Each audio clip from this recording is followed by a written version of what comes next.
अस्सलाम स्टूडेंट्स, उम्मीद करती हूँ कि आप सब ठीक होंगे और अपने लेक्चर्स को एंजॉय कर रहे होंगे और अच्छे तरीके से साथ साथ उसको लर्न भी कर रहे होंगे। जी बच्चे, जैसा कि हमने पिछले लेक्चर में जो फर्स्ट पैराग्राफ है उसकी हमने रीडिंग की थी और साथ ट्रांसलेशन भी की थी। आज हम सेकंड पैराग्राफ जो है उसकी रीडिंग और ट्रांसलेशन करेंगे। हमारा जो सेकंड पैराग्राफ है बच्चे, it starts from they have found a hare and it ends here at their noses to the ground। यहाँ तक है आपका सेकंड जो पैराग्राफ है, यहाँ से स्टार्ट होके यहाँ तक। ठीक है बच्चे, now let's start our reading and translation। they have found a hare, उनको खरगोश मिल चुका है। said my mother, मेरी माँ ने कहा। And if they come this way, और अगर वो इस तरफ आए या इस तरफ आते हैं, we shall see the hunt, तो हम शिकार देखेंगे। बेटे यहाँ पे थोड़ा सा देख लें, and if they come this way.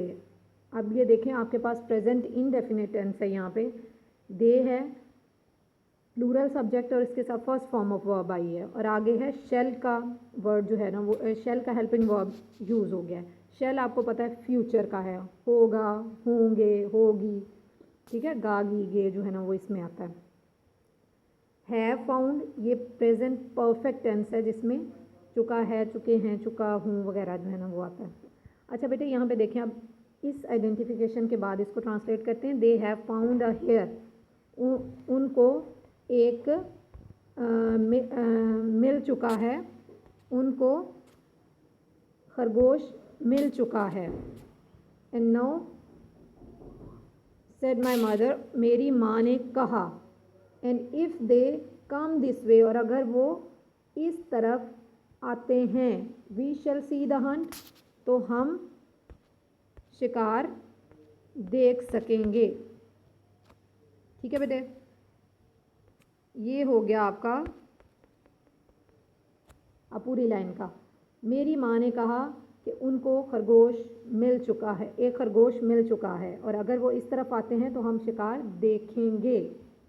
No next one is they have, अच्छा जी sorry, and soon the dogs were all tearing down the field of young wheat next to ours. जी बच्चे यहाँ पे देखें, एंड सून और जल्द ही, the dogs were all tearing down. Tearing down बेटे इसका मीनिंग है कि कम्प्लीटली आप किसी चीज़ को डिसमेंटल कर देते हैं। डिसमेंटलिंग का मतलब है ख़त्म कर देते हैं, तबाह कर देते हैं। यंग वीट है नोखेज़ गंदुम। नोखेज़ गंदुम एक ऐसा फील्ड, एक ऐसा खेत जिसमें अभी नई नई गंदुम जो है वो उगी है, मतलब वो अभी पक नहीं गई बल्कि थोड़ी थोड़ी उगी है, उसके छोटे छोटे पौधे निकले हैं बाहर। नेक्स्ट टू आर्स, आर्स के जिस खेत में हम हैं उसके साथ वाले खेत में, जो साथ वाला खेत है वो नुखेज़ गंदुम का खेत है जहाँ पे नई नई गंदुम उगी है। और टीयरिंग डाउन कम्प्लीटली आप ख़त्म कर देते हो किसी चीज़ को। अब क्या है, they and soon the dogs were all tearing down the field of young wheat next to ours, और जल्द ही कुत्तों ने हमारे साथ वाले नोखेज़ गंदुम के खेत को मुकम्मल तौर पर तबाह करते हुए वो नीचे उतरते हैं या आते हैं, आए। And soon the dogs were all tearing down the field, और जल्द ही वो कुत्ते वर all tearing down the field of young wheat next to hours, हमारे खेत के साथ वाले नोखेज़ गंदुम के खेत को मुकम्मल तौर पर तबाह करते हुए आए।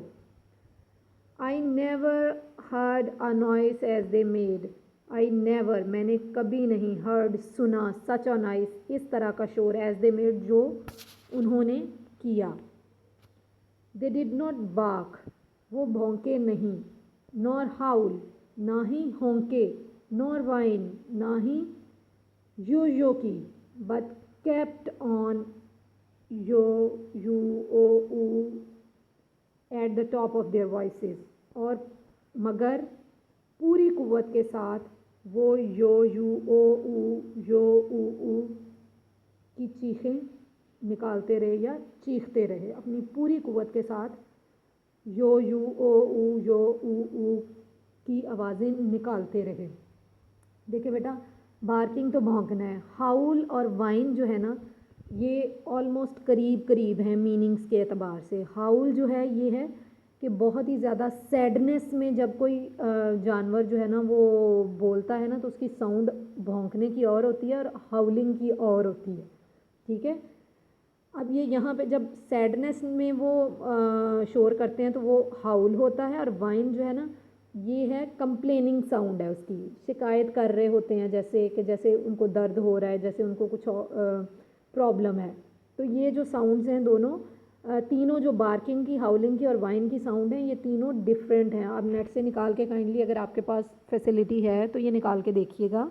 तीनों साउंड जो हैं वो आपको डिफरेंट नज़र आएंगी, सुनाई देंगी। बट क्या, अब ये दोबारा से इस सेंटेंस को मैं ट्रांसलेट करने लगी हूँ। I never heard such a noise as they made, मैंने ऐसा शोर जो वो उन्होंने किया पहले कभी नहीं सुना। They did not bark nor howl nor whine but kept on यो ऊ at the top of their voices. वो ना ही भौंके, ना ही होंके, और ना ही उन्होंने ना ही दर्द से कराहे, लेकिन वो पूरी कुव्वत के साथ यो ऊ चिल्लाते रहे, ठीक है। After them came a number of man on horseback. जी बच्चे, आफ्टर देम उनके पीछे या उनके बाद, केम आए, अ नंबर ऑफ मैन कई आदमी, ऑन हॉर्स बैक घोड़ों की पुश्त पर सवार, उनके पीछे घोड़ों की पुश्त पर सवार कई आदमी आए। सम ऑफ देम उनमें से कुछ ने, सम ऑफ देम उनमें से कुछ ने, इन ग्रीन कोट्स सब्ज कोट पहन रखे थे। ऑल गैलपिंग, गैलपिंग का मतलब होता है तेज तेज़ भागना, और galloping as fast as they could, और वो इतनी ही तेज़ घोड़े दौड़ा रहे थे जितना कि वो दौड़ा सकते थे, ठीक है बेटा। और उनके पीछे, यानी ये जो कुत्ते थे जो यो ऊ की आवाज़ें निकाल रहे थे, उनके पीछे जो हैं वो घोड़ों की पुश्त पर सवार कई आदमी आए, उनमें से चंद ने या कई ने सब्ज रंग के कोट पहने हुए थे, और वो इतनी ही तेज़ घोड़ों को दौड़ा रहे थे जितना वो दौड़ा सकते थे। जी बच्चे, द ओल्ड हॉर्सेस स्नॉटेड, बूढ़े घोड़े, स्नॉटेड होती है बेटे नाक के ज़रिए आवाज़ निकालना, उसको हुनहुनाना भी कहते हैं घोड़ों का, ठीक है। नाक के ज़रिए, मुंह के ज़रिए नहीं शोर कर रहे, लेकिन घोड़े जो है ना वो उन्होंने, जो बूढ़े घोड़े हैं, या बूढ़े घोड़े कह दें या बड़े घोड़े जो एज में हैं, बूढ़े घोड़ों ने बूढ़े घोड़े हुनहुनाए, यानी उन्होंने नाक के ज़रिए आवाज़ निकाली। And looked eagerly after them, और उनको पीछे से हसरत भरी निगाहों से देखा। बूढ़े घोड़े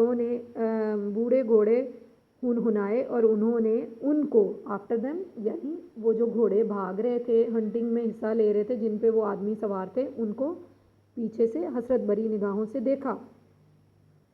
एंड वी यंग कॉर्ड्स, और हम नौजवान घोड़े, wanted to be galloping with them, हम भी उनके साथ सरपट या तेज़ भागना चाहते थे। But they were soon away into the fields lower down, लेकिन जल्द ही वो दूर निचले खेतों में चले गए। हियर, वहाँ पे, यहाँ, इट सीम्ड, ऐसा लगता था, as if they had come to a stand, कि जैसे वो रुक गए हों। The dogs left off barking, उन्होंने भौंकना बंद कर दिया हो। And ran about every way, और वो इधर उधर भागे। With their noses to the ground, अपनी नाकों या अपनी नाकों को ज़मीन से लगाए हुए। जी बच्चे, यहाँ पे अब मैं इसका सारे सेंटेंस का एक दफ़ा करूँगी। और बूढ़े घोड़े हुनहुनाए और उन्होंने हसरत भरी निगाहों से पीछे से देखा और हम नौजवान घोड़े भी उनके साथ सरपट भागना चाहते थे, लेकिन वो जल्द ही नीचे के खेतों में चले गए। यहाँ ऐसा लगता था कि वो रुक गए हों और कुत्तों ने भौंकना बंद कर दिया और वो अपनी नाकें और उन्होंने अपनी नाकें ग्राउंड से लगाए इधर उधर, अपनी नाकें ज़मीन को लगाए इधर उधर भागने लगे।